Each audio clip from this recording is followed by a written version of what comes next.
Hello guys, and welcome to the Edman show. Good evening, good gaming. Hey, how you doing, Eli? Welcome. Glad you can make it. Happy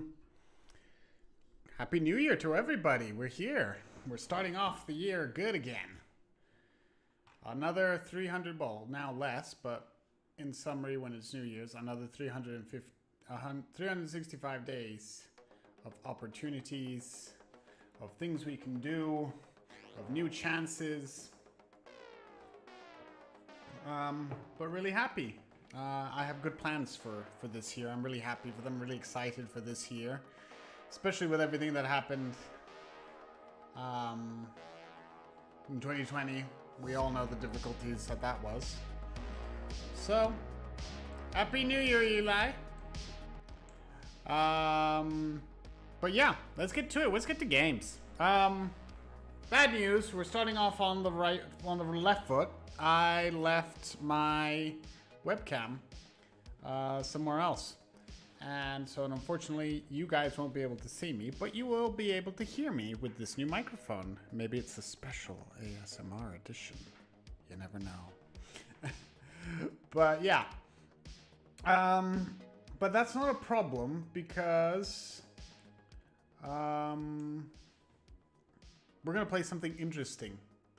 As you can see on the screen, it's called Tiny Bunny. So, the whole plan... Wait. Let's shove this down. There we go. Okay. So in this, it's basically like a story, and you make choices, and your choices have effects. What can I say about the game? What can I say without spoiling it? Maybe I could read what's on Steam about it. Let's look it up quickly. It's a free game, just in case. If you're interested. Is there anything? Tiny Bunny is a non-linear horror novel. Those who have heard of the voice of the forest are beyond help. Hey, Mafi. How you doing? Happy New Year to everybody. Yeah, it kind of does seem like a scary game. That's the whole point. Have something scary, something where we can take maximum advantage of this microphone just to start off the year nice and good. So enough talking.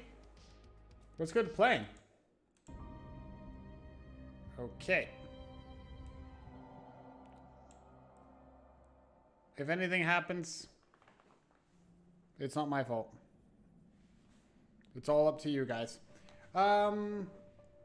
Eli, Mafe, you guys that are here, stay active with the chat. I'm gonna leave some options to you guys. Does that sound good to you? If not, tough luck. It's up to you. Wait. Okay, there we go. Here we go. New game. Whoa. Okay, there we go. I'm still trying to get used to having the microphone. I'm not used to it yet. Okay, let's go to storytelling voice. I'll try to read this as smoothly as possible so that it can be extra entertaining for you guys. The wind clawed at my window all night long.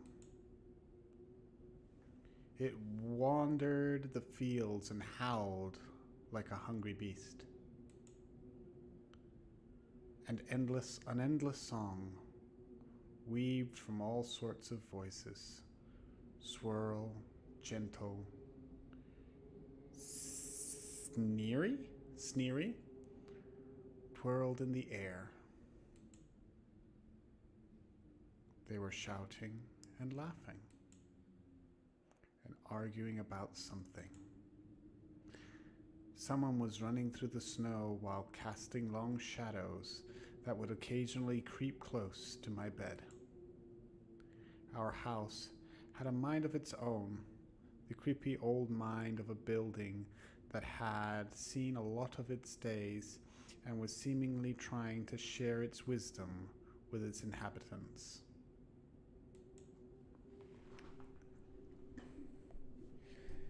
The lonely house faced the forest, and the dark green thicket gazed back with its hollow eyes, rustling, whizzing, swaying back and forth. One could come out and stand at the edge of the forest to reassure themselves there was no one behind the crooked trees. Fuzzy silhouettes swaying in the wind couldn't possibly do any harm. It was just a play of light and shadow. Just a play. I knew it was just my imagination. It was already 12 after all. I was already 12 after all. Still. Ooh. Crazy fox thing.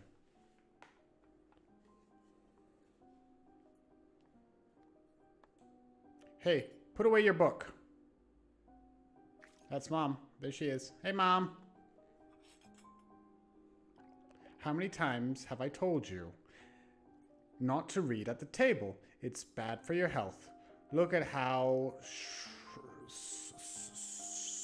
slouched. Look at how slouched you are. So there's a decision-making game. I can choose to hide it. Oh, I guess I have to hide it. Okay. Hide.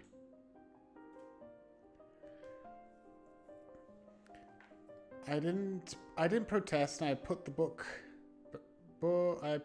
about Conan the Barbarian aside. I was stuck on a line I couldn't understand after reading it 3 times anyway. Olya had already finished her breakfast and was munching on some cookies. She was so enthusiastic she almost looked like your typical girl from commercials. Look at that gaze and confused. I'm sorry. Sort of me when I watch The Mandalorian. Oh, wow. Okay. You're not going anywhere until you finished it. When you finish all of it. I, on the other hand, was still trying to drill a hole in the plate with my eyes, as if it would make the porridge disappear. Hazy anxiousness welled up inside, all because of the previous sleepless night, the black forest around the house, and the glooming wind. The longer I waited, the colder the lumpy white substance became. It looked like a jellyfish from the Cousteau Odyssey. I loved that show. Wait, give me a second. Let me get comfortable. I'm not comfortable yet. Okay, sorry. I loved that show. I wonder how horrifying the bottom of the ocean is. Or how cold the Black Forest is at night. The spoon fell out of my hand. Mom showered me with a cold glare from her green eyes. What did I just say? I'll get it. Okay, our name is Anton. Okay, there we go. Great. I had 10 seconds to catch my breath before battling the nasty porridge once again. I felt around for the spoon. What is this carved on the other side of the table? Karina. Or Karina in Russian. This is a Russian game would look like. Karina. Huh. That's my mom's name.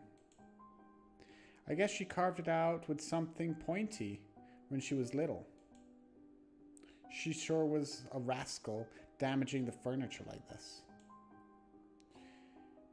She could scold me for a week if I did something similar, though. Should I remind her about it? Nah. She's been in a bit of a bad mood lately, so I'd better not. I imagined her being my age, sitting under the table. This table. I wonder, was Mom afraid of the dark back then? Or the sound coming from the attic? Or the thick forest? I imagine my grandma... Wow, that's a creepy-ass grandma.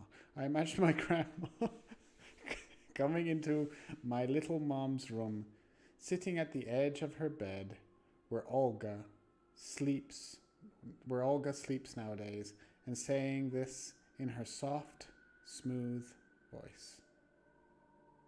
Taiga is a special place, little girl. It's watching you closely, sniffing you out, trying to discern what kind of beast you are. If you're a good sort, it won't abandon you in times of trouble. But if you're a bad apple, it'll grab you by the side and drag you under the ground. Okay, parenthesis. I guess that's what the choices we have. We have good choices and we have bad choices, and then we're going to see what the house chooses to do with us.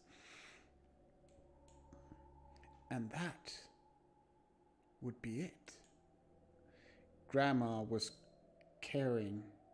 She never fought with anybody, never yelled, never swore. There were the times without the maddening screams until late at night, without smashed dishes and mutual accusations. Those were the times without the maddening screams until the late night, without smashed dishes and mutual accusations. Our parents used to love each other back then. I remember listening in on one of their conversations by chance. They were talking about Grandma getting prepared for her funeral. What? Hey! That's like saying to my wife, hey, let's talk about your mother's funeral. When she's right there in the room. Jesus. She had already bought a casket? What? Who buys a casket besides Una's Honest? Alright. She had already bought a casket. And she called it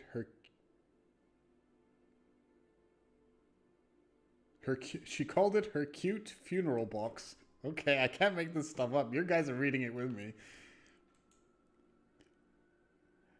It waited for its time. It waited for its time in the closet, patiently. So she had it at home? All right. It was black, unholstered with meat-colored material on the inside. It was... Okay, Eli, catch you later. It was black, unholstered with meat-colored material on the inside. I saw it when Grandma was getting buried. The house didn't change since the time she was alive. Only all the photos were gone.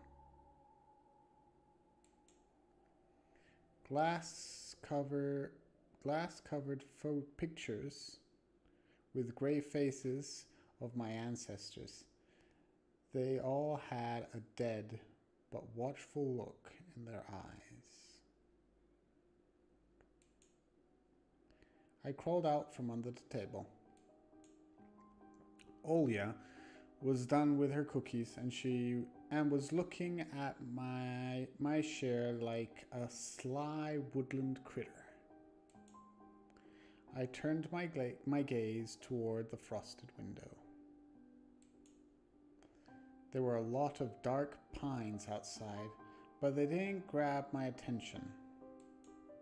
The pattern of forest formed a picture on the glass. Oila, look! It's a fox! Where? It looked almost like those optical illusion thingies they put on the back of students' notebooks. A mixture of lines at first glance, but if you blur your vision a little bit and look under a certain angle,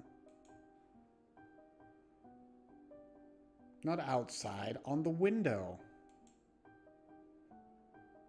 Look, here's the nose, and here's... Hey, eat up! Yes, just a moment. I have to give the mother a voice. Olya, I don't see anything. Hurry up! There's not much left. Ah, there it is. But it still doesn't look like one. And I'm telling you it does. Nuh-uh. It does. Stop it. These kids, I swear. Now I couldn't see the fox either. It disappeared. Went away. Only the frosty pattern similar to scratched out nettle leaves kept creeping up the glass. My dad entered the kitchen with long, measured steps. I went to have a bread like dyslexia. I want to have a beard like his when I grow up. Yeah, it's a manly beard if you look at it, yeah. Mom could always ask jokingly, "Come on, shave it off. It stings." This was so long ago. Nowadays, rumbling doors and witty comebacks were an everyday occurrence. Olya always covers her ears whenever she hears something like, "What's the point of this all?" through the wall. "It's all for your sake," Dad would reply. "For the sake of our family." I have to give him a deeper voice. I always caught every sound in fear of hearing the most dreaded, the deadliest word that started with a D. Divo? D-I-V-O. I didn't even want to finish it. It was scary to imagine that me and my little sister could be torn apart and taken into two different families. Anyway, your fox is nothing. I have an owl on my window. You and your owl talk again. You said you believed me just yesterday. Has anybody seen my car keys? I remember leaving them on the windowsill. Right.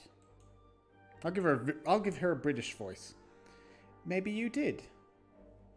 Oh, and maybe not. You're a grown man and father of 2, and still... Karina, please stop. Just let me get ready in peace. Your keys are in the basket near the phone. Well, thank you very much. Anton, stop making a martyr out of yourself and finish eating already. And the owl? There was no owl. But there was one. It had giant glowing eyes. Olya sprung up from the chair and placed her hands on her little face, imitating a pair of eyes with her fingers the size of an apple each. Last year you had a what the hell is this? A babai in your closet. And now it's this owl. But I saw it. Olya shifted her gaze back and forth from mom to dad. Wait, give me a second. I'm a bit on the high side. Okay, there we go. Oh crap, I didn't read it. Oh well. Have you thought about befriending it? You know, like feeding it with imaginary mice? Don't bully our girl. She's just afraid to sleep alone because she's still little. Olya pouted her lips in rebellion and rushed into the hallway. The staircase that led to the second floor. The staircase that led to the second floor creaked. Mom gave Dad a strict look. Oh, that look in her eyes. It's so uncomfortable to be pinned under it.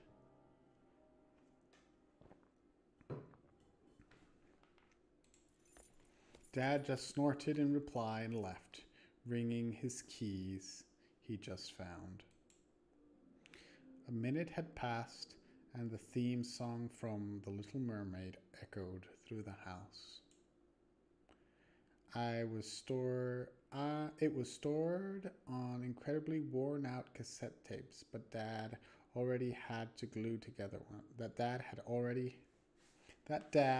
which Dad had already had to glue together once. Sorry about that. It's so easy to fix objects by gluing them back together, for example. But how do you fix a relationship? Mom moved to the living room and was left alone, anxiously stealing glances at the window. And I was left alone, anxiously stealing glances at the window. Olya had trouble sleeping ever since we moved to this house. She would toss and turn or curl up into the ball under her blanket. Sometimes she would jump up in the middle of the night and turn on the VCR. Cartoons helped to take her mind off all the troubles we had with the move and our parents. Holy crap! It's right behind her there. Oh my god, it's the owl. And then Olya said she saw that giant flying monster outside her window. She became obsessed with it. Our parents did everything in their power. They tried every little trick to get rid of these ridiculous fears. Olya refused to sleep alone and didn't believe that the owl was just one of her nightmares. After tonight, I was unsure what to make of my sister's words, what to think of it myself. Can nightmares be infectious? Just last night, I couldn't get a wink of sleep and ended up thinking of what to expect in my new school. There was a couple of days left before the beginning of a new term. My imagination drew long, twisted hallways that led to a classroom full of kids. But all the students behind their desks were simply dark figures cut out using a template. Pardon me, sorry. Circular holes gaped in the middle of their faces, and a pair of eyes blinked inside the holes. It was as if some completely different creatures were looking at me from behind the flat black silhouettes. Their cruel glares, filled with icy sneers, made me shiver from head to toe. Will I survive here? Won't they gang up on me and beat me down, stomp on me with their bloodied shoes? The damn school can burn for all I care. I just wish for everything to happen. I just wish for anything to happen to it. Doesn't really matter what. I didn't want to go there that badly.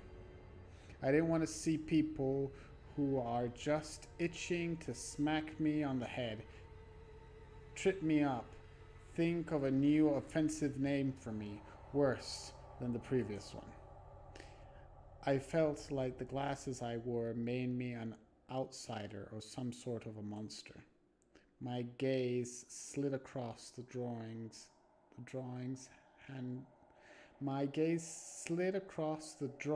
hanging on the walls. I couldn't consider myself a great artist, but Olya begged me to hang them. Drawing was the only thing that made me happy as of late. The small circle of friends I had also enjoyed my paintings, and they promised to call me from time to time.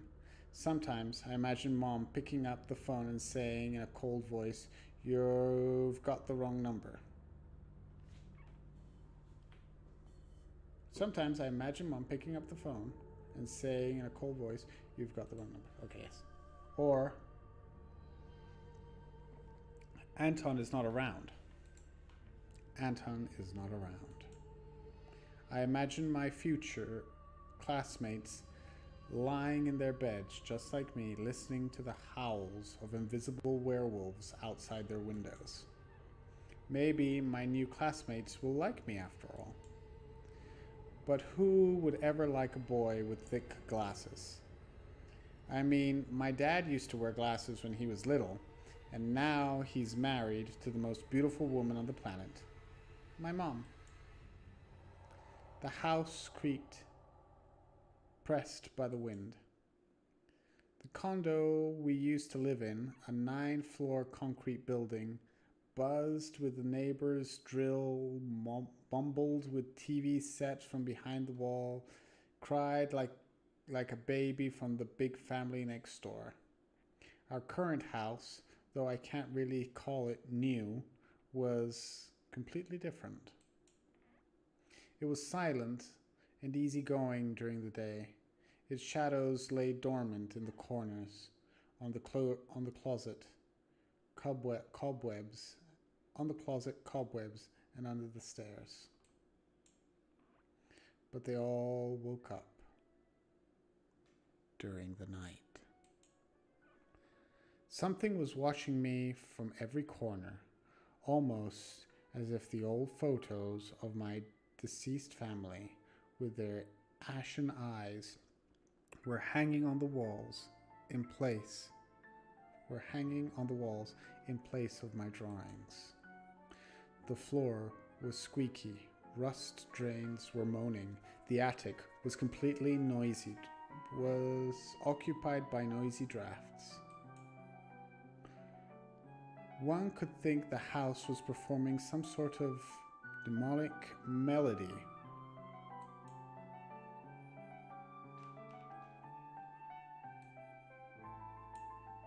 And then I realized And then I realized I was, in fact, hearing music. It was already playing for a good while.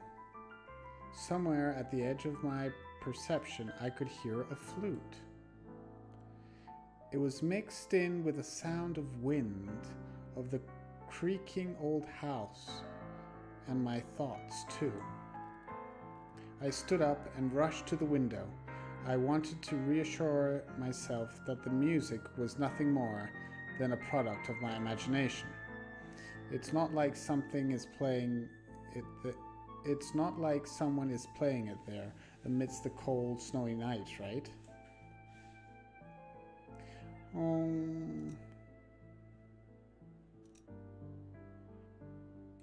Okay.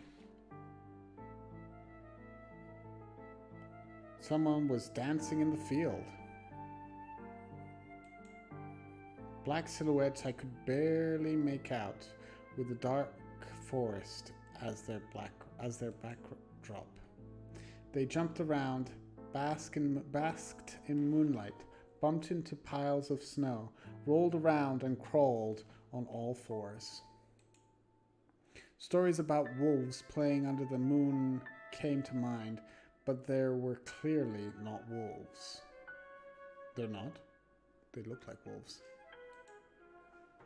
They stood upright at times, circled around, holding hands and whipping up snow, disappearing into shadow for a brief moment and then coming back.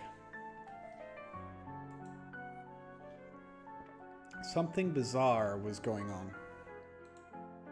Shadows dancing in starless abyss made my imagination go wild, making me anxious at the same time. Suddenly the music had stopped. The dancing shadows froze in place and, I swear, pierced me with their eyes. One of the silhouettes immediately parted from the bizarre shadow carnival and sprinted across the field with giant leaps. Holy crap. It glided on squeaky snow without leaving any prints until it was devoured by the pitch black shadow of my house, which became even darker and thicker. My heart was jumping around like the bird inside of a cage. I shut the curtain with a swift motion and stepped back toward the bed. Oh yeah, people, you know it. They saw me. A freezing torrent of fear washed over me. I stood in the middle of a perfectly dark room and listened to some unwanted guest move and scrape around, looking for an entrance. The sound moved to the right, then circled around the house. Now my guest should be at the front door. I jumped into bed and covered myself with the blanket as if it could protect me. The shackles of fear locked my muscles. I remembered the funeral, my grandma lying there, hands crossed on her chest, her facial features sharp, like that of a tin doll. Ants running up and down the legs of chairs that held Grandma's casket. I imagined those little creatures climbing up her head and pulling up her eyelids with their tiny legs. Oh crap, that's gruesome. Then her wrinkly eyeballs would once again move inside their sockets, and she'd be able to see her grandchildren. I was chanting the spell she taught me throughout the whole procedure. And now, lying under the blanket and listening to squeaks and howls, I was repeating the same words. On the island of Buyan, underneath the blemished sun, in the sea of color blue, stands a cabin made of wood. They lay lard and ashen hair for the spawn from devil's lair, to feast and always leave alone God's faithful servants named Anton. Evil leave this house must. Evil leave this house must. Ashes to ashes, dust to dust.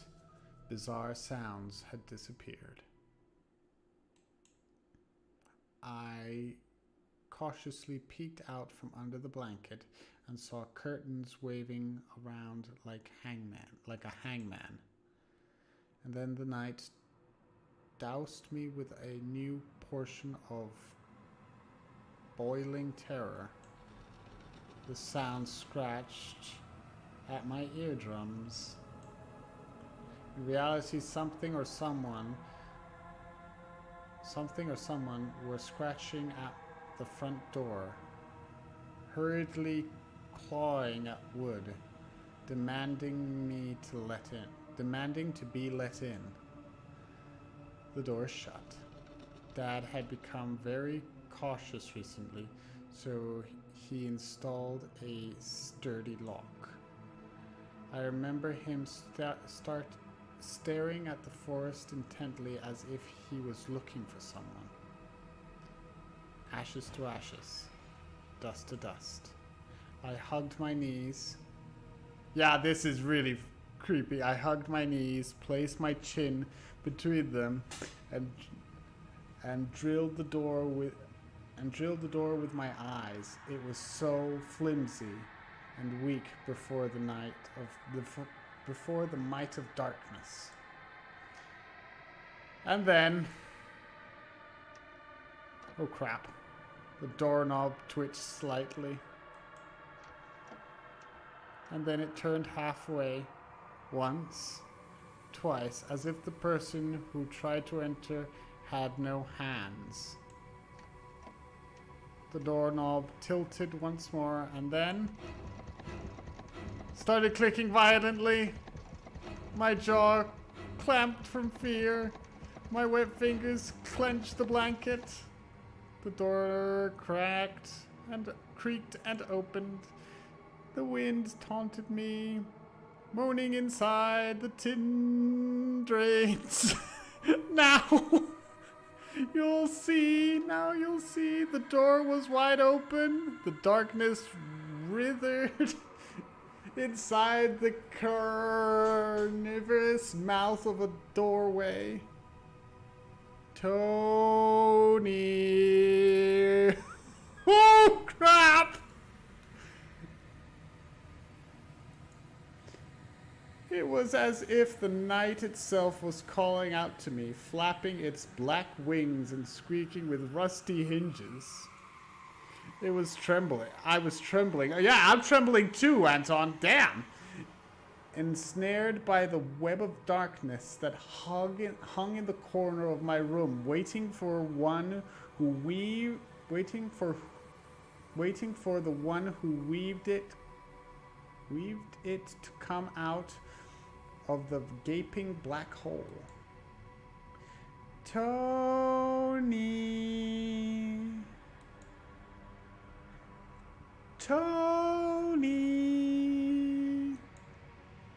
My abdomen tightened, and my chest rose up, ready to exhale a desperate scream. But before I was able to do anything, the darkness asked me, Tony, you asleep? Oh, crap! Oh, my sister's pale face protruded from the thick shadows. I almost screamed from relief. Olya? I'm not sleeping. Did anything happen? Olya frowned and stuck out her lower lip. a clear sign that she was about to cry. It's there again, staring at me. Shoo her away, Tony, please. I'm so scared. The fear that was tormenting me just a minute ago crawled away and hid somewhere in my stomach. I needed to calm Olya down. It was just a dream, silly. Don't be scared. Dreams don't bite. No one's going to harm you. Olya sobbed. She was trying her best to believe me. But was I sure myself? I have an idea. Let's go to your room and watch the video, Sleeping Beauty, for example.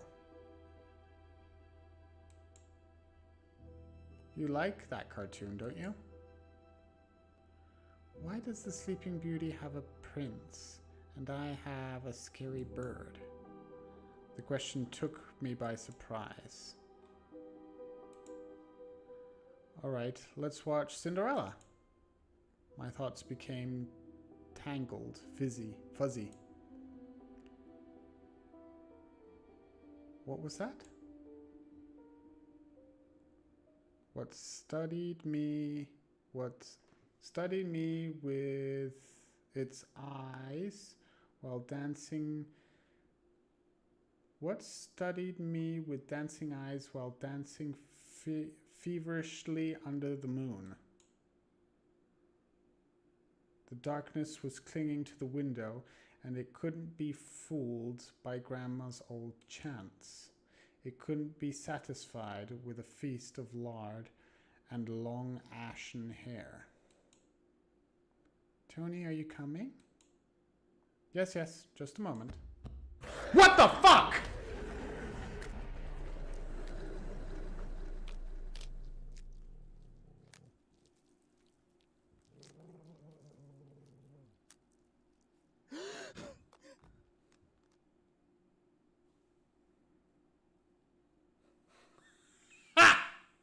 That scared the shit out of me.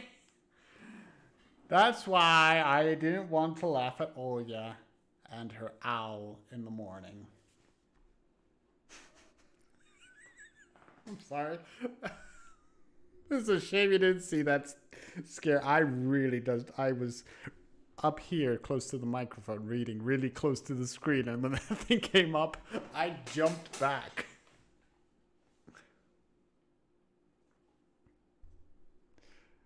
Oh, yes, I should have brought my camera. What a stupid idiot. But there you go. That's why, let's carry on. That's why I didn't want to laugh at Olya and her owl in the morning. Who could be visiting us here in the middle of nowhere? We don't know anyone around here. So persistent. I felt extremely unsettled just from a silly thought that our morning guest could have come from the woods.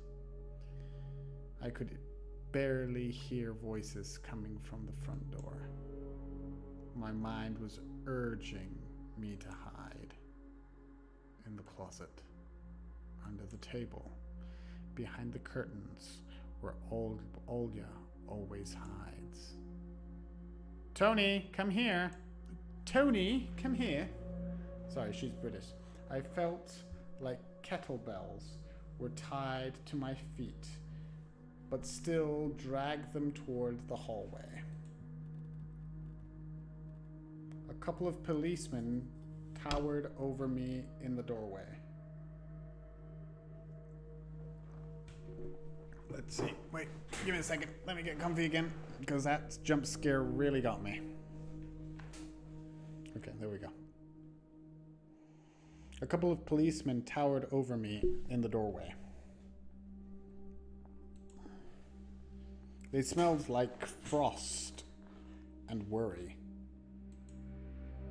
My mom always winced and grumbled the moment she saw patrol cars.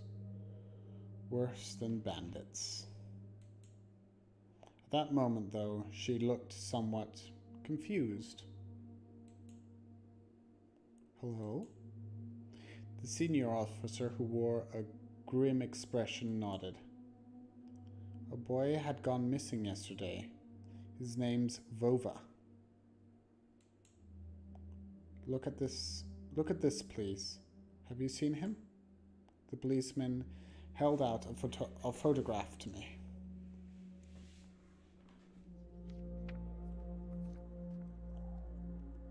There was a ginger boy around the age of elementary school, pictured with a wall carpet as a backdrop. He had a striped cat in his hands and wore a wide smile. No, I haven't. Are you sure? Look closely, said the policeman. Where would I see him? I don't know anyone around here. I barely leave the house. Well, maybe you've seen him from the window. That's right. Your window looks straight at the forest, don't they? The window? No, I haven't seen anything. I see. He sounded tired, but his eyes, his stare, long and heavy, was full of suspicion. I squirmed unwittingly under the weight of guilt, which his giant shadow cast over me. The policeman finally tore his eyes from me and glazed over the hallway, the stairway, and the cracks in the ceiling, which I hadn't noticed before for some reason. Now, do you like your new place, by the way? Getting used to it? Bit by bit, it's just... Oh, crap, wait. Oh, sorry, phone call, but I won't answer. Bit by bit, it's just our little daughter's misses the city a lot. Misses the city, huh? Have the locals been treating you well? Yes, everything's all right, thank you. The policeman pierced through me one more time with his gray eyes. My head started spinning. Can I help you somehow? I asked with a shanky voice to look like a polite boy and to end this unpleasant conversation sooner. Now that I think about it, you look just like one of my nephews, little fella. He's a witty boy around your age, wears the same type of goggles. Always engrossed in reading those mystery novels. Told me he wants to enroll in police school when his family visited this summer. Wanted to help other people, just like me, see? I felt uncomfortable, as if a distant relative and not a police officer stood before me. You know what? Little boys like you should stay at home. Steer away from trouble. Times have changed so much. Mom interjected in a cold voice. You don't say. Oh. Well then. What grade are you in, Tony boy? 6th. Have you made any friends here so far? Not yet. I've been going to school for the I'll be going to school for the first time after the break. Then I'll leave you my number just in case. Call me if you have any new info. The policemen were gone along with their shadows, the smell of cheap cologne, and the photo of the smiling boy. His face still stood before my eyes. I wondered what it was like for him being all alone there. For some reason, I thought of the forest swaying in the wind. What did this poor parent feel? And what would my parents do if I'd gone missing? Would they cry and thrash around hysterically? Or would they accuse each other like they always do and forget about me eventually? That's a sad story for a boy. Mom, this Vova, did he go missing in our forest? Seems like it. Poor child. I looked out the window at the road. The police, UAZ, drove off towards the village. The officer's nephew came to mind when I was splitting off old paint from the windowsill. I remember all the teenage mystery novels from the Black Kitty series I've read this summer. Your average boys and girls investigate all sorts of mysteries there. They looked for clues, spied on suspicious people, and after a set of amazing adventures, bam! They solved any complicated case. They became local celebrities and must have made their parents very proud. Let's give me a second. Make sure everything's all right.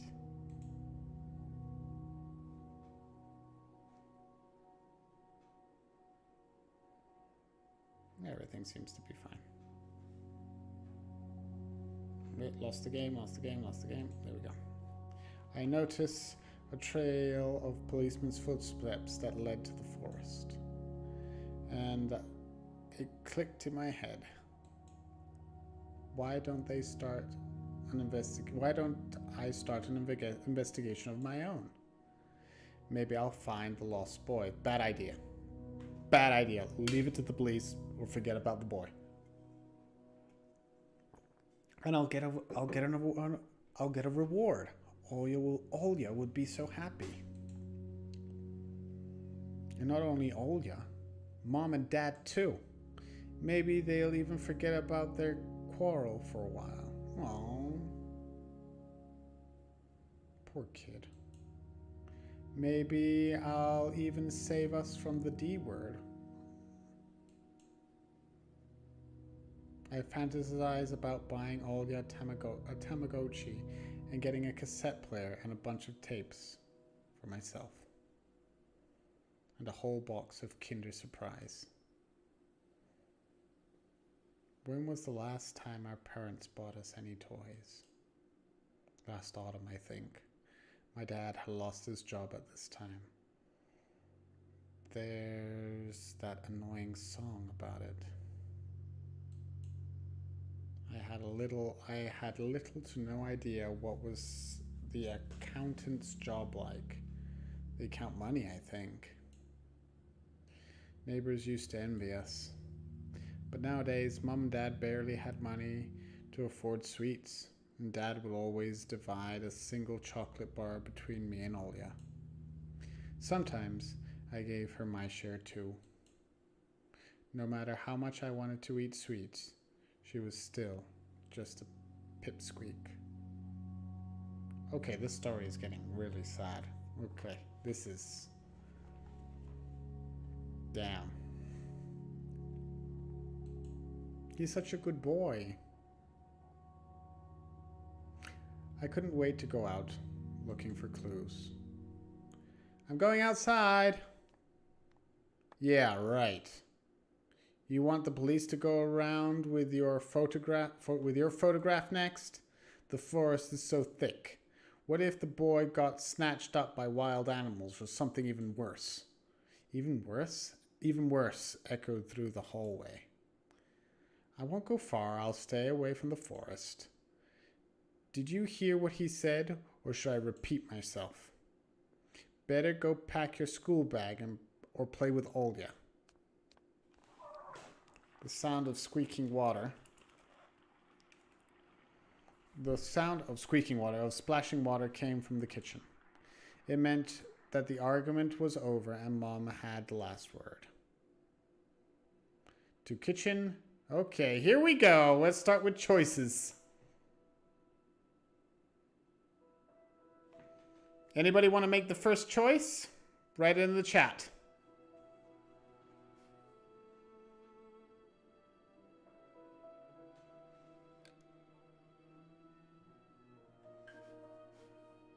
So we can open the something under the stairs. We can go to the kitchen or to the front yard. Anybody want to do the first choice?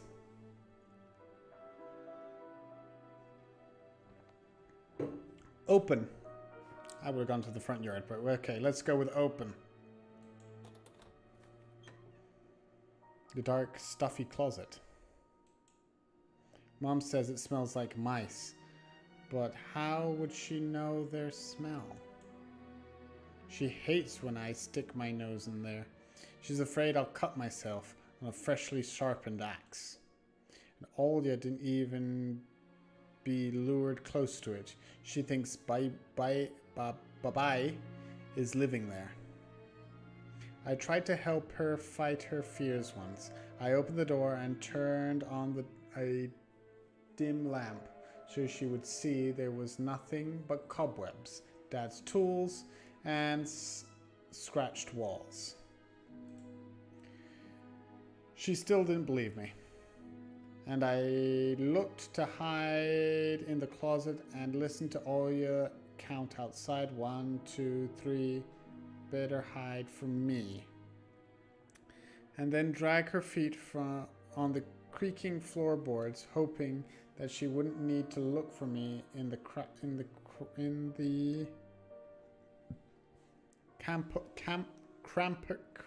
what the fuck is that word? Cramped monster's den. Damn it. Okay. To the kitchen or front yard?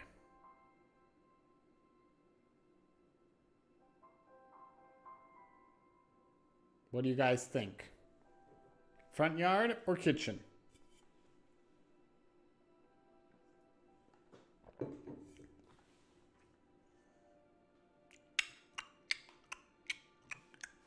Front yard or kitchen, front yard or kitchen, front yard or kitchen.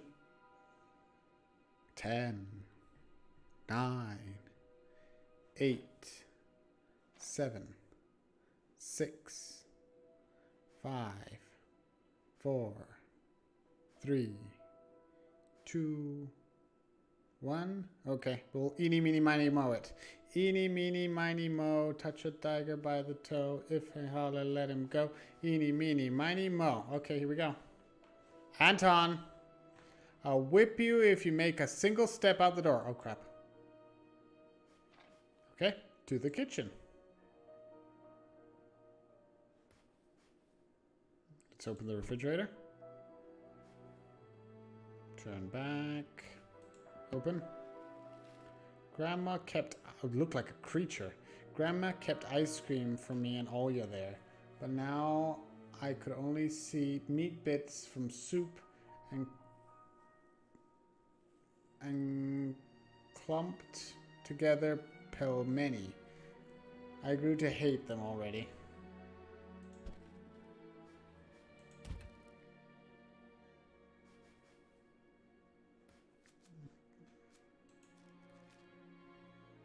The decrepit and stain-covered calendar was once my favorite form of entertainment in Grandma's house.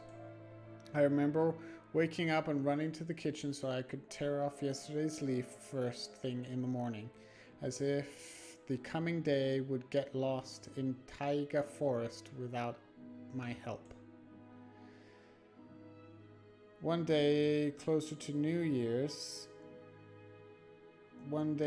Grandma's funeral, I wouldn't touch the calendar for years. I haven't touched the calendar for years now. Since the time they started writing dark and spooky death chants that only made me gloomy instead of funny proverbs and superstitious, to be exact. Since the time they started writing dark and spooky death chants that only made me gloomy instead of funny, proverbs and suspicious. Instead of funny proverbs and superstitions, to be exact. Okay. I grabbed a dusty calendar leaf with caution and tore it off effortlessly. Sad, the spooky description of my childhood were still there. 7 horses carry the log. If 7 can't carry, bring the 8th from a ferry. They will take it away and never come back. This is the fate the log cannot escape. I crumpled the gray leaf and threw it into the waste bin, hoping to get rid of the anxiousness that washed over me. It was spreading inside me like an ink stain of blotting paper. Blotting paper. Emercom of Russia was declared state of emergency due to adverse weather conditions. According to the weather forecast, a cyclone is moving towards the region. Expect heavy snowfall, blizzards, and snow drifts on the road. Keep an eye open and take care of yourself. Okay. What does this do? Oh, it tells me what I can look at. Mom's peg toy, a family relic. Mom played with it when she was little, and then she gifted it to me. Olia was next in the succession line. The toy belonged to her now.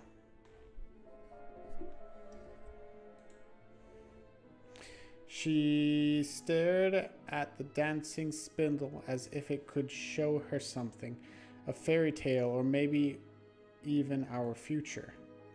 Now even my little sister was a bit too old for the old squeaky peg top.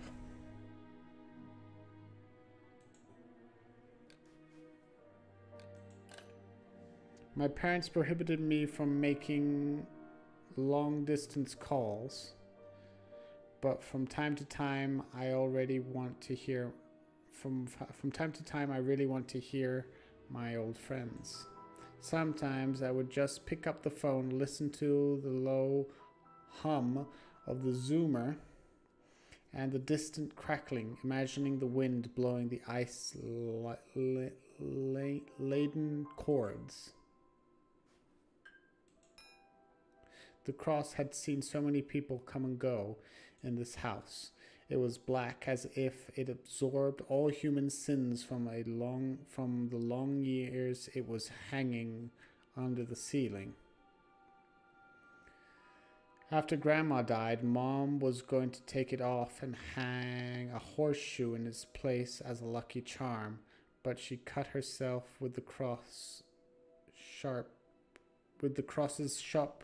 corner and almost fell from the stepladder. Yeah, that's staying up there.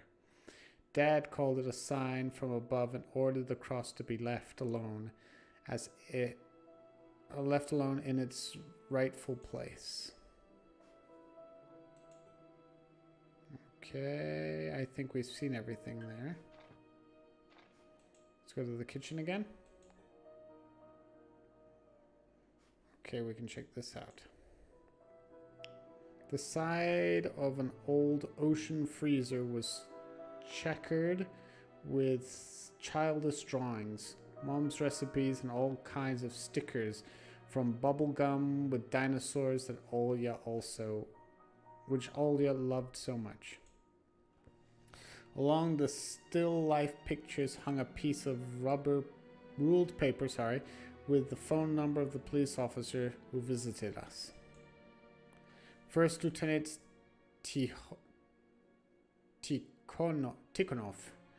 I read inside my mind, looking at the officer's sprawling handwriting. A scrap of paper that was held by 2 pieces of broken magnets from some old Soviet toy, and those pieces just barely covered the number as if to taunt me. I leaned towards it to unveil the mystery and take the piece to a safer place where it would wait for its time when I would finally find Vova and be the first to call the police with the happy news. Anton? Mom's reproachful eyes stared at me. What do you need it for? Hands off, you'll lose it. Angering my mom was the last thing I wanted, so I lowered my hand. Okay, the only thing left is the crossword puzzle. I took a peek at Mom's crossword. She would get very angry when someone gave her advice, so me and my dad faked knowing the answer and being about to reveal it all the time. I smiled at the fleeting thought. Vertical, 9 letters, the name of Philistine's deity that protected them from viper bites and had a nickname, the Lord of the Flies. Second letter is E.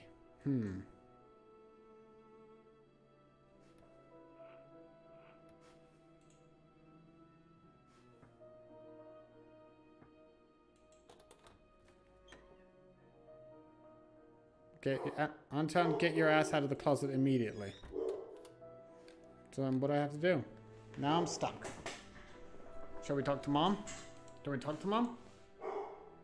It was difficult to lie to Mom, but there was no other way for me to run away from home. Mom, something's wrong with the TV. The picture is dim, and there are stripes all over the screen. Mom's face became visibly something. You're killing me here. So, have you had enough of shooting those stupid ducks now? Told you the kinescope will go dim because of your console. Where will you find a TV technician in this hole, huh? Maybe it's just the settings, Anton says. Please, go see for yourself. Strange, it worked fine in the morning. Maybe the snowfall caused it. Can you guys give me a second? Yoshi's barking and I want to go see what it is. Give me a second.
Okay, we're back. Sorry about that. Somebody arrived.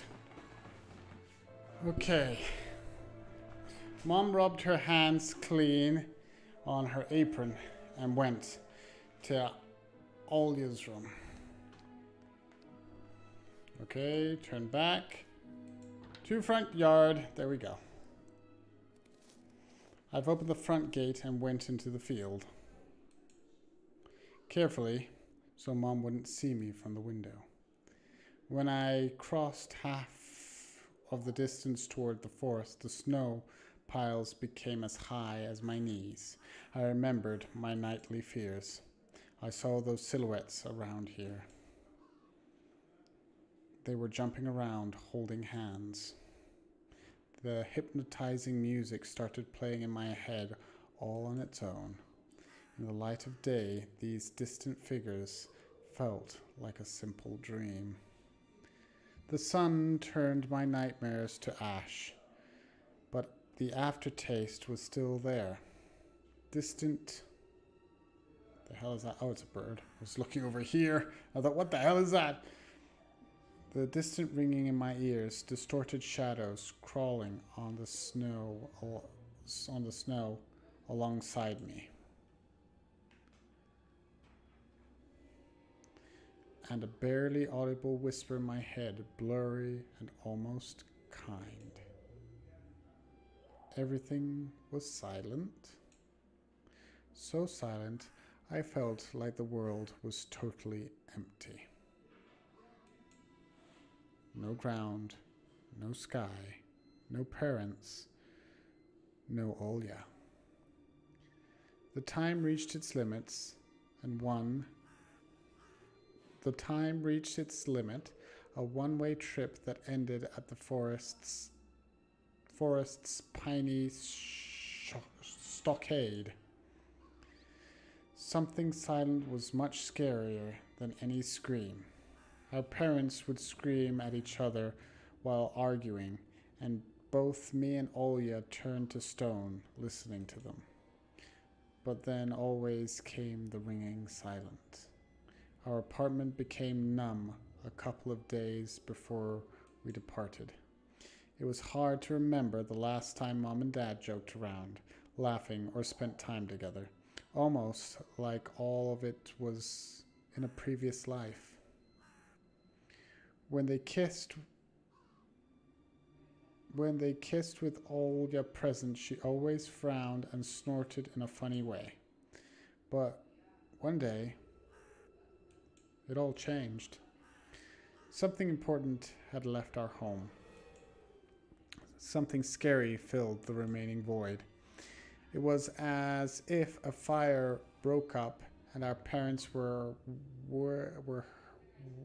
hurried packing our belongings, trying to save themselves and us. From who, though? From the people with dead cold eyes who sometimes visited us in our previous home?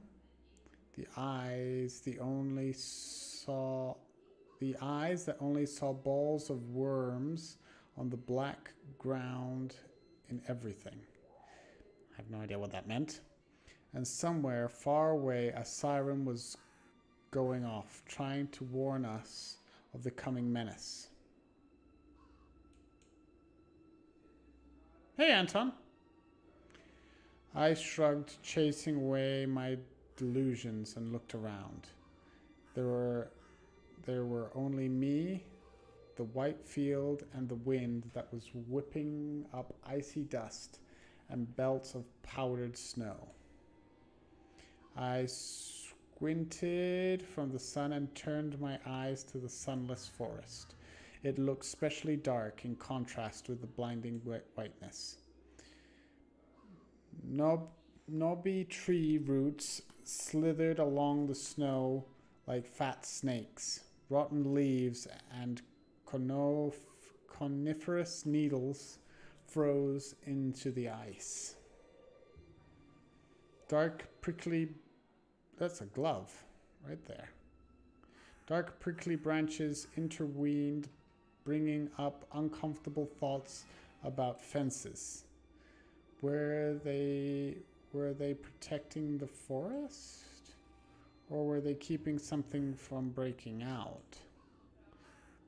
Some object was hanging from one of the pointy branches. I tried to get closer, drawing in snow, and when I almost got to the edge of the forest, I saw a knitted mitting. Knitted mitting. It looked like a wounded bird along the hungering semi-dark. Should I take it to the police? Their senior officer looked gloomy, but he still remembered me of Captain Casanova from my favorite TV show called The Streets of Broken Lights. He was also always anxious and tired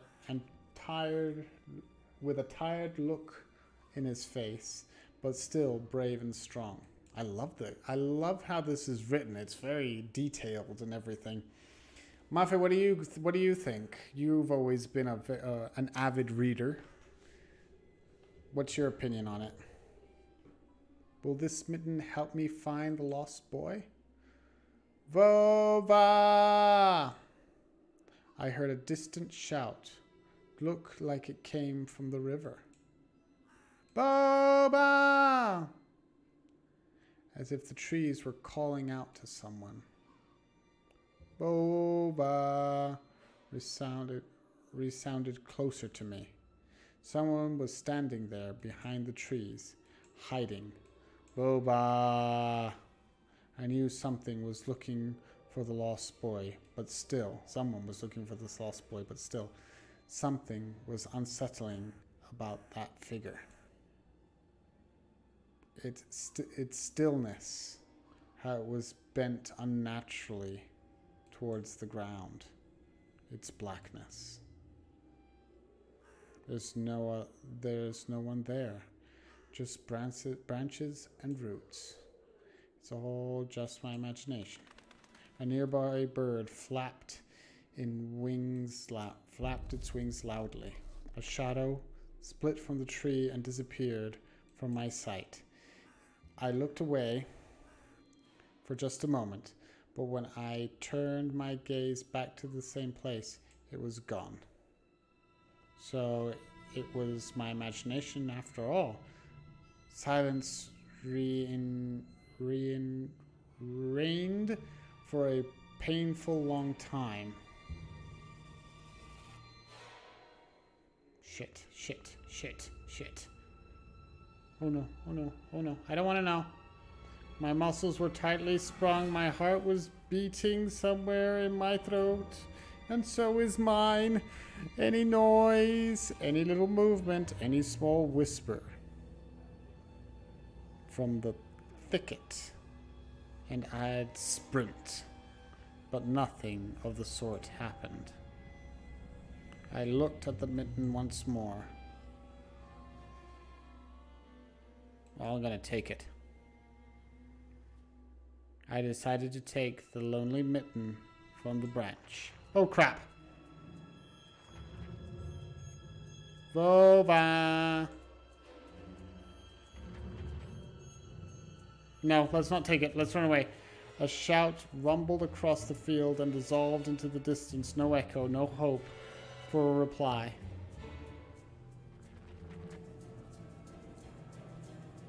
Abort. Abort the plan. Abort. I stepped towards the bristly trees and tried to claim my find. It didn't budge.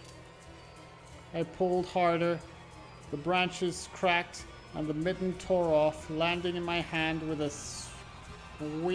squishy sound. All too heavy, wet.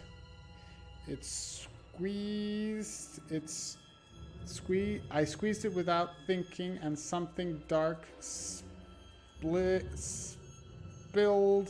from it, forming a tiny string between the mitten and the snow. It's blood. Steam rose from the snow pile. It was blood. I froze in place, studying my palms in disgust. red. The sound of cracking branches invaded the silence. I didn't want to think twice before running away. Someone was chasing me from the darkness, breaking pine branches, crossing the distance with giant leaps. Snow was slowing me down. Crazy thoughts flew through my mind. I'll get caught. They'll get me. I'll get dragged into the thicket. I'll be gone forever. But there was one more voice, probably one of reason. It gave me the strength, spurred on me. You can do it. Don't stop. I heard an animal roar behind me. It was so loud my ears went numb. It felt like the sound had come from a pack of hungry beasts rather than a single one. Their nostrils sucked in freezing air. They sensed my fear. Jesus Christ, and someone just walked, my brother-in-law just walked by the window next to me and I really jumped out of my skin. Two giant wings flapped over my head. An enormous shadow flew over the clearing. A hoot, a wheeze. The roars were coming from all directions now, from the dried up raspberry bush, from twisted pines, from under the windfall. Hurry, run, don't look back. It felt like I was inside a nightmare. The snowy clearing becoming viscous like quicksand. I was stuck in place. I pulled my legs from the mushy trap just to be caught in a new one, even deeper than before. I continued to drown, sinking deeper and deeper with every desperate push. Was snow even this sticky? I screamed in horror after realizing this wasn't snow. Someone or something in the snow pile was clutching my pants. I gathered all my strength and rushed forward. The pressure on my leg was gone. My boot slipped out of the hole, and my soles were on a hard surface again. I reached a clear path. With one jump from there, ran to the house. Its gloomy facade didn't look threatening, though. The house was my line of defense from the shadows that flapped their wings and the creatures that were hidden under the snow. I tripped over the doorstep and smashed into the door. In all my hurry, I still managed to notice the claw marks, as if a dog was striking the wood with its paws, demanding to let in so it could escape the cold. I didn't notice these marks when I was leaving. The heartbeat in my ears was much louder than my surroundings. I couldn't hear whether someone was following me or not. What if they were already in the front yard and Mom had locked the door? Drawing in fear, I pulled on the doorknob and it obediently gave way. That was tense. Wait, I'm gonna put on mute just a second so I can drink because I'm getting really thirsty with this. Give me a sec.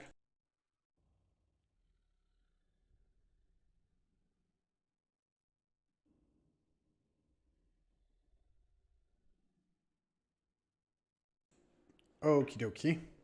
I rolled into the hallway and shut the door behind me. Porch planks creaked as my pressure ascended the stairs.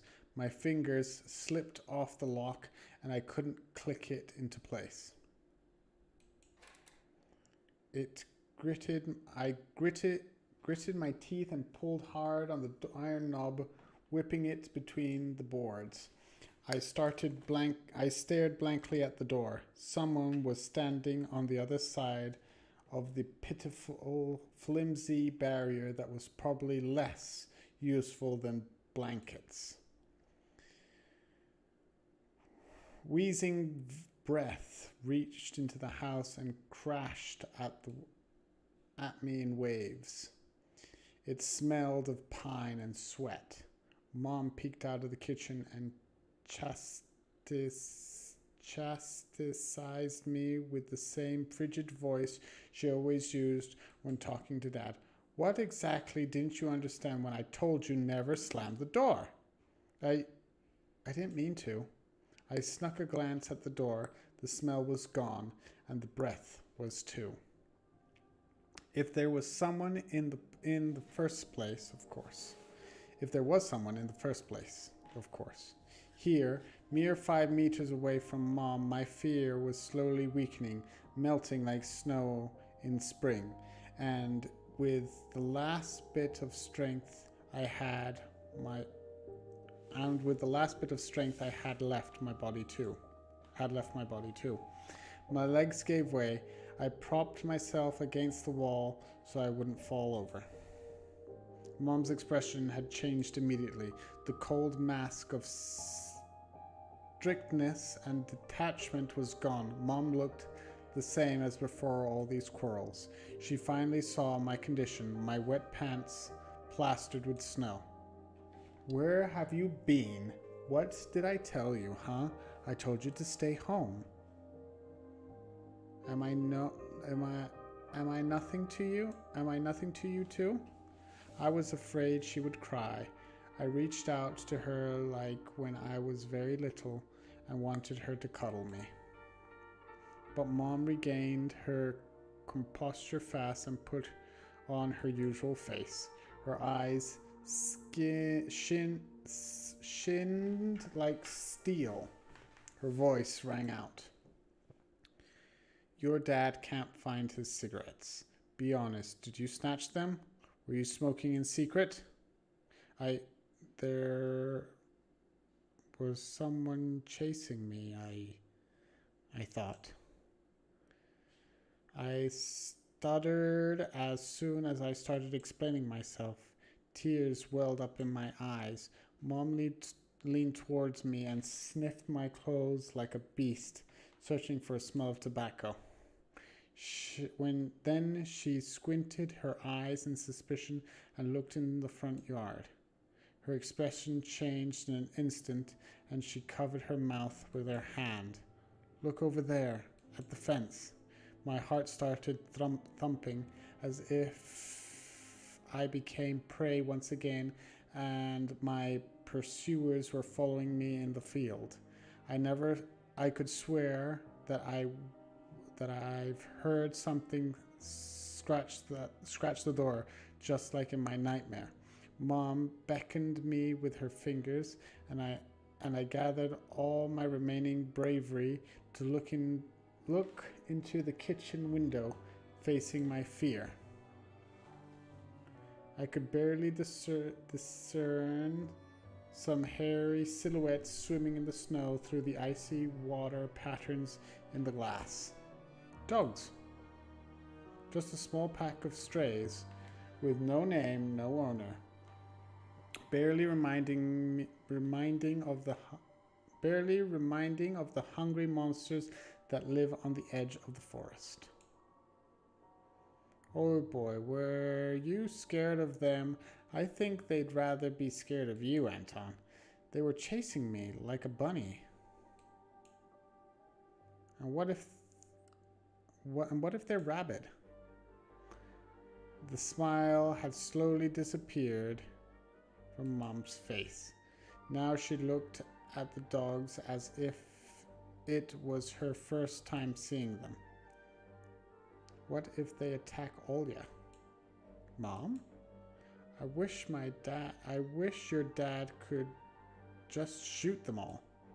Mom, look, they're alive. Huh? What?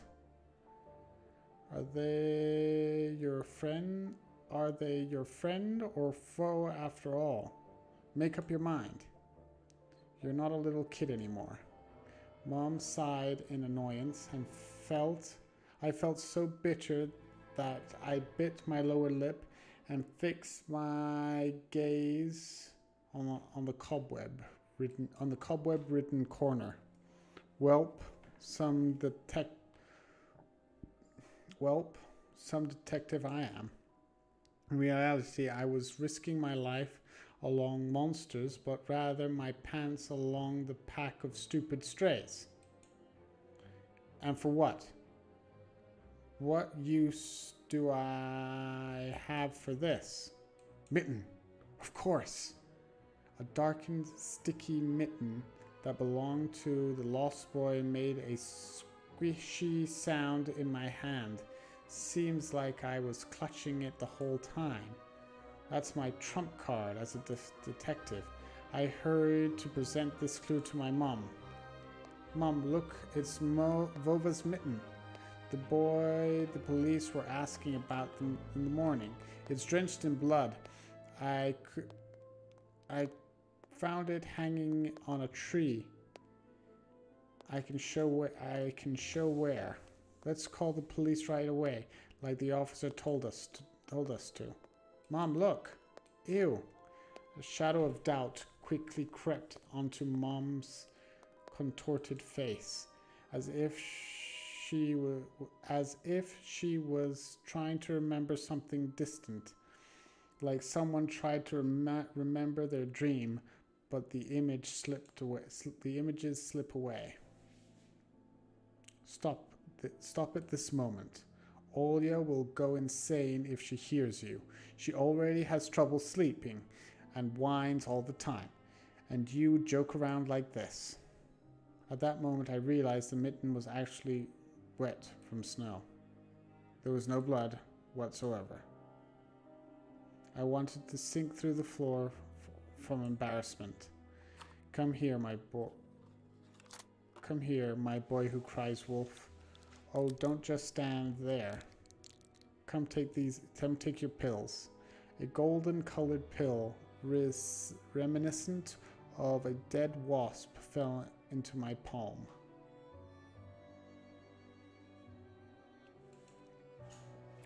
I already took one after breakfast.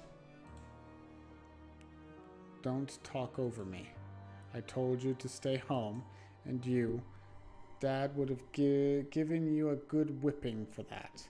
Come on, take it, or you won't be able to sleep at night, and you have school tomorrow. So I had to swallow the bitter medication, drinking it down with similarly awful water that gave off a taste of chlorine. Maybe it wasn't Vova's mitten. Maybe it wasn't a mitten at all. Just like the forest monsters. Or Olya's owls. Am I going mad? What's happening to me? Either the pill had an immediate effect, or my extended brain didn't let fear inside anymore. Serenity washed over me, bringing yawny indifference along with it. Anton, you done? See? You can do it when you try. Take off your coat. Are you asleep? No, Mom. I was just thinking. What about, I wonder? It's just something silly. Mom scrutinized me with suspicious eyes, as if she wasn't sure she was looking at her own son and not some doppelganger that came from the forest. Don't worry, this distortion is normal. I'm seeing it too. Is everything all right? You had the exact same expression when the policeman asked you about the window. I'm all right, Mom. She heaved a deep sigh. Fine. It seemed like the house had changed. The sofa's fabric had been discolored. Fingerprints appeared on the bathroom tiles. The light bulbs also felt different, dimmer, and yellower. Even the saliva inside my mouth had a different taste. A melody from Aladdin could be heard from the upper floors. Olia was done rewatching her favorite Little Mermaid episode and switched to other tapes. I slowly changed into my home clothes, stopped before the sink and studied my reflection in the mirror, like I was trying to solve one of these spot the difference puzzles. Then I went upstairs. Jafar's and Lago's voice died down. I walked past Olia's bedroom and slipped into my own.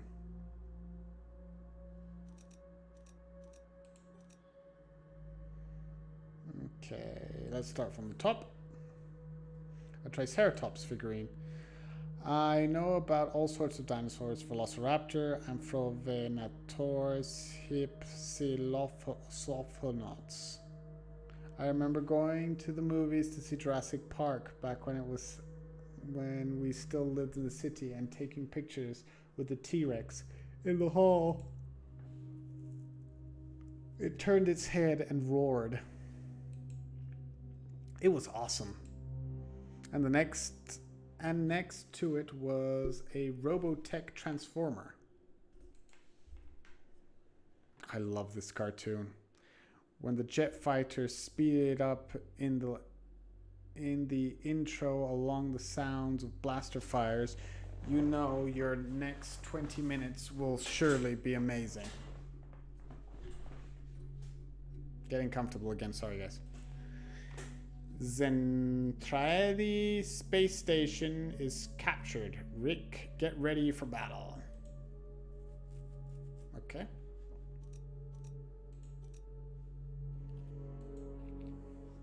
I've dreamt of becoming an artist since Dad bought me my first comic book. Fly magazine was the coolest. I especially liked the big space related edition with alien monsters and that funny episode about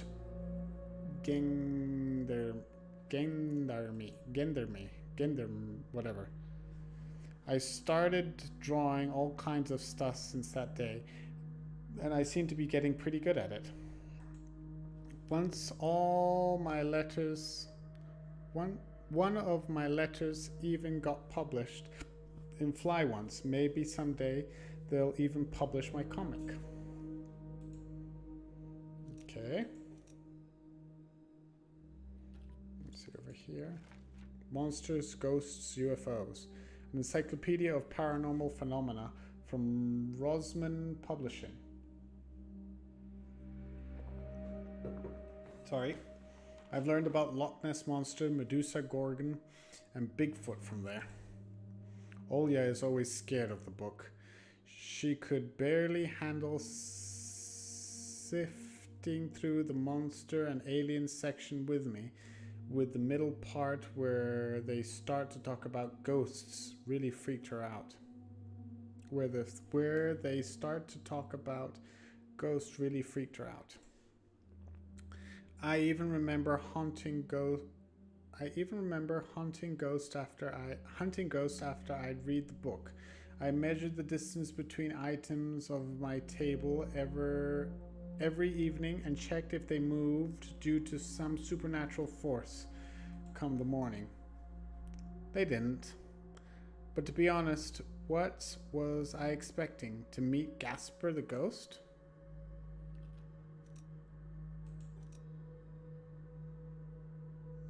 Okay. The forest didn't look as grim during the day. Entangled tree branches in the distance and the snowy field between our house and the forest brought sleeplessness to my eyes. But sometimes I would still catch myself looking in the window at the icy treetops instead of doing my homework.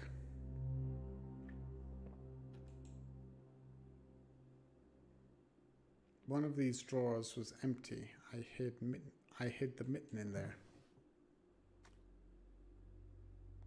This simple action drained the last bit of strength from me.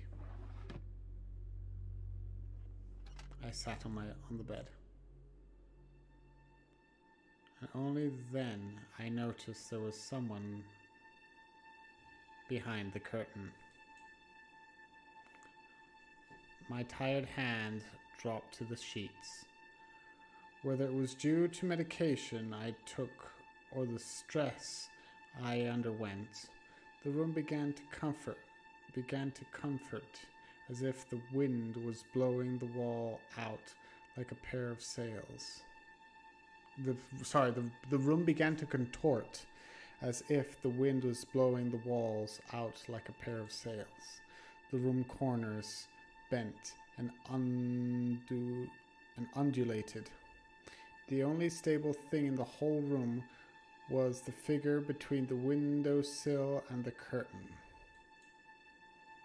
A flimsy piece of cloth was stuck on my hidden visor. The flimsy piece of cloth was stuck on my hidden visor, just like a savant of sort. Olya? Who else would be standing there? I stood up and licked my dried up lips. Yeah, Olya, it's so funny. The silhouette was unmoving. I was enveloped softly by this curtain, as if there was a thick layer of darkness there, not of a human being. I reached toward the curtain. Badum, badum, my heartbeat, controlled by medication. The wind sang in the field with a chorus of voices.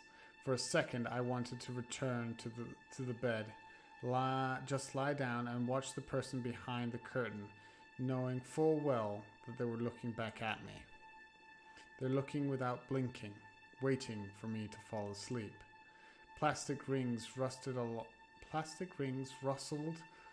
against the holder where I pulled open the curtain. Gotcha! I knew it was you from the beginning.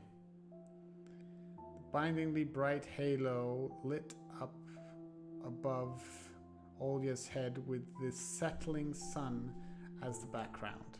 My sister was shining. When she was just a baby, Dad always used to say she was shining with happiness.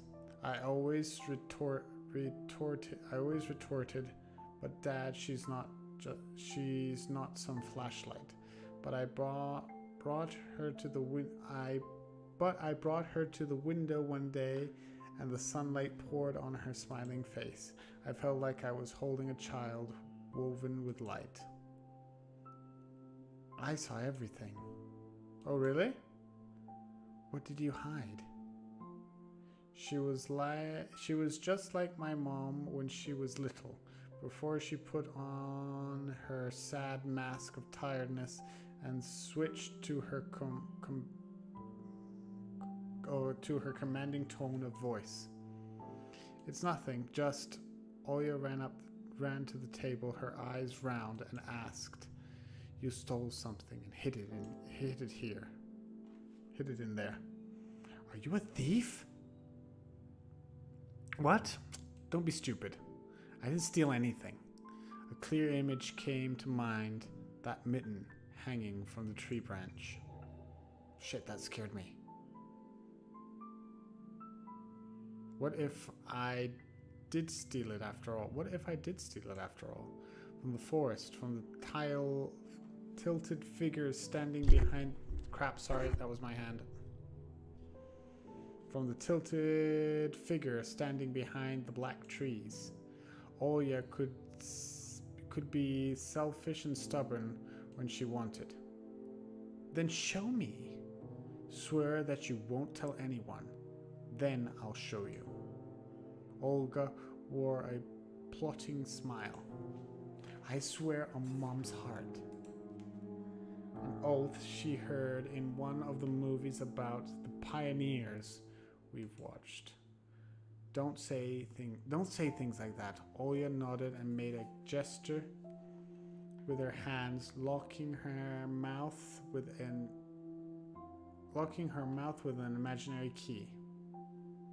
She was filing with curiosity that was splashing that was splashing in her giant eyes. I opened the drawer and Olya leaned in, holding her breath. It looked like there was not just a simple mitten, but some sort of exotic critter. Is this someone's mitten? She said as if she wouldn't understand what she saw.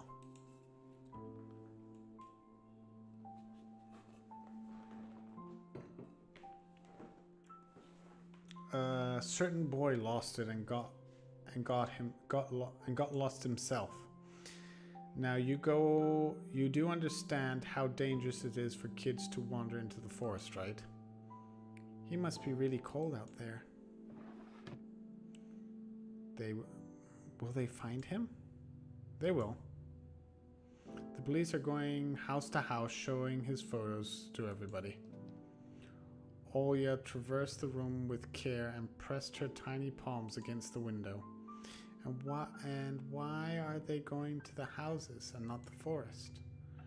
Are they scared? The question caught me off guard. The police aren't scared of anything. Yeah, right, flashed my clouded mind. Did they really check every nook and cranny where darkness, cold, and whisperers of ice branches dwell? If that's the case, how did they miss the bitten? Or did they appear later for me? Or did it appear later for me? I changed the topic, as if trying to get Olya as far away as possible from the forest thicket. We may get a reward if I go and find this boy by myself. A lot of stuff like Fields of Wonder. Sounds cool, right? Olya just wasn't listening to me. She was piercing the forest with incredibly adult eyes, uncharacteristic of her. What if the owl got him? Nonsense, an owl won't be able to lift a human. But you know what? I picked up my words with utmost care. I forced them out of my overexerted brain. Stay away from the forest. I think it's, how should I put it? It's cursed or something?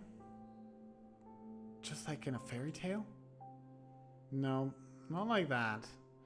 More like a spooky type mom and dad are hiding from us.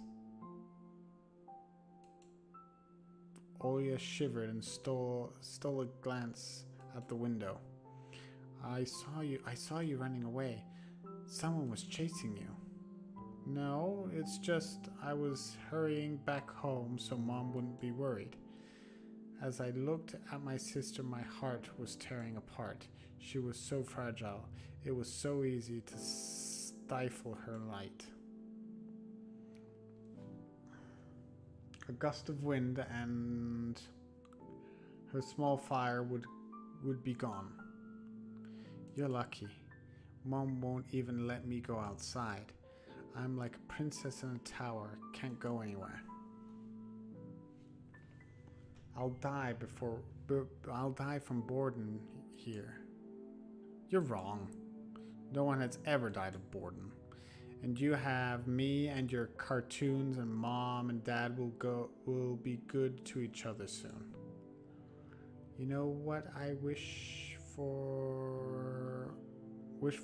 You know what I would wish for on my birthday? I wish for Mom and Dad to turn into children so we could go and play together like we used to. Yeah, I figured you would make them as small as bugs. We could place them into a little box. Olya giggled and tugged me at my sleeve. Tony, let's go watch Aladdin. Fatigue won over my desire to be with my little sister. I was washed over by some sort of heinous apathy. I'm too tired. I don't wanna. come on. It's so boring alone and Mom's always busy. We can pick up a cartoon you haven't seen before. I know all of our tapes by heart at this point. All of them? You haven't watched Peter Pan. Remember how you fall asleep in the middle of it? Remember how you fall asleep in the middle of it? And so much happens after that. Let's go. Maybe a bit later. Should I tell you how it ends? Let's leave that for tomorrow. I won't tell you tomorrow. I know. Let's play hide and seek. No, Olya. Then draw me a dino. Olya, please. Draw it. You'll leave me alone already. Will you leave me alone already? I bolted out without thinking, and then I was immediately taken aback. I never screamed at my little sister like that. Olga stared at me in shock. Her lips started trembling, a precursor to tears. My chest was seething with disgust and embarrassment. What happened to me? I hurried to prevent Olya from crying. All right, you win.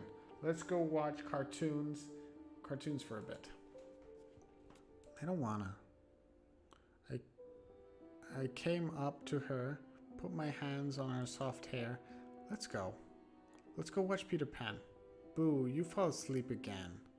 I smiled and lifted her chin. Her eyes were wet and felt bottomless. I promise I won't. And I'll draw you a full Triceratops later. Hooray! Triceratops. Well, close enough. Olya rubbed her eyes with a sleeve and her pajamas, and a shiny smile returned to her face. I'll go ask Mom for condensed milk and bread. And you rewind the tapes. The bread is fresh.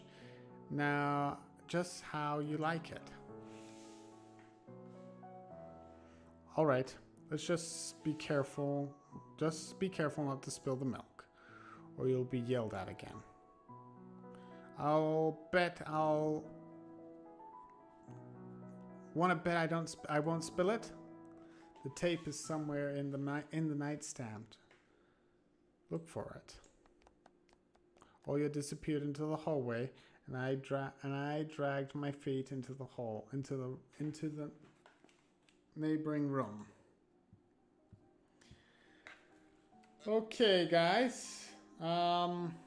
Let's call this a night. I think this is a good segue. Let's save. Empty slot. Good thing I tried to do this. Okay, let's... Oh, okay.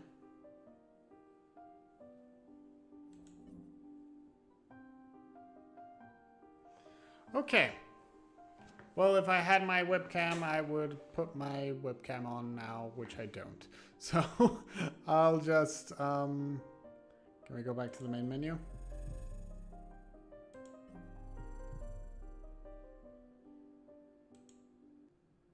There we go. All right, guys. Thank you so much for watching. I hope you enjoyed it. Something different, more tranquil, more completely story-based, not the whack 'em and stack 'em as we've been playing. So thank you so much for joining me. Thank you so much for everybody that's joined in on the chat. More interaction. Let's see more interaction next time. That would be great. Let's see what we do on Thursday. Maybe part 2? Tell me what you guys want, and we'll see what happens. Again, thank you so much for watching. Let's start this year off good, and I wish you guys all the best. Don't forget to like and subscribe, leave a comment, and all that stuff. Everything's in the link in the description if you want to find out more. Keep posted, keep updating stuff and all that. I'm gonna give it a bit more of a hard try to get this channel running and going this year. See me on Thursday. Same time from 7 till 9 CST. And thanks a lot. Have a great week. Good evening. Good gaming. Catch you guys later. Bye.